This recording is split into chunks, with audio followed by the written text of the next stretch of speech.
गांव का नाम था बरसाना। साल का सबसे सर्द महीना चल रहा था।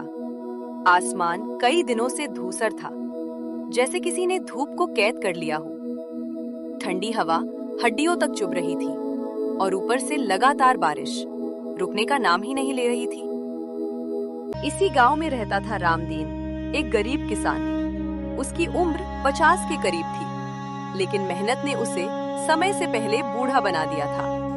फटे हुए कपड़े, पैरों में घिसी हुई चप्पल और सिर पर पुरानी गमछी, यही उसकी पहचान थी। रामदीन के पास जमीन तो थी, लेकिन बस 2 बीघा। उसी में उसने इस साल गेहूं बोया था। उसे उम्मीद थी कि इस बार फसल अच्छी होगी तो बच्चों के लिए नए कपड़े आ पाएंगे, बीवी की दवा भी ठीक से आ जाएगी। लेकिन किस्मत को कुछ और ही मंजूर था।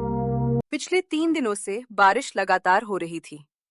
ठंड इतनी थी कि रात में सोना मुश्किल हो गया था। रामदीन की झोपड़ी से पानी टपक रहा था। बीवी सीता कांपते हुए बोली, अब की बार भी सब खराब हो जाएगा क्या? रामदीन ने कुछ नहीं कहा, बस बाहर देखा, खेत की ओर।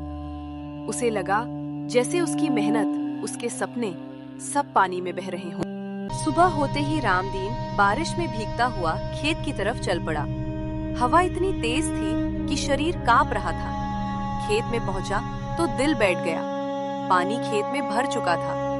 नन्हे नन्हे गेहूं के पौधे मिट्टी में दबते जा रहे थे। कई पौधे जड़ से उखड़ चुके थे। रामदीन मिट्टी में बैठ गया। उसने भीगी हुई मिट्टी को मुट्ठी में भरकर देखा।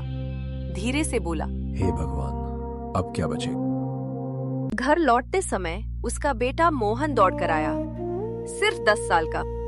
बाबा, स्कूल में कहा है कल फीस लानी है। रामदीन का गला भर आया। उसने सिर पर हाथ फेरते हुए कहा, देखते हैं बेटा। मोहन समझ गया। वो चुपचाप माँ के पास चला गया। बेटी राधा, जो सिर्फ 7 साल की थी, बोली, बाबा, ठंड बहुत है, कंबल कब आएगा? रामदीन ने आसमान की तरफ देखा। जवाब उसके पास नहीं था। रात और ठंडी हो गई। बारिश और तेज थी। झोपड़ी में पानी घुस आया। सीता बच्चों को एक ही कंबल में लपेटे बैठी थी। रामदीन बाहर खड़ा था। वो झोपड़ी को गिरने से बचाने की कोशिश कर रहा था। लकड़ी, बोरी, रस्सी से हाथ सुन्न हो चुके थे। पैरों में जान नहीं बची थी, लेकिन मन में एक ही बात, अगर मैं रुक गया तो मेरा परिवार टूट जाएगा। सुबह होते ही रामदीन गांव के साहूकार के पास गया। कुछ मदद मिल जाती तो। उसने गिड़गिड़ाकर कहा। साहूकार ने हंसकर कहा, पहले का कर्ज चुका, फिर बात करना। पंचायत गई।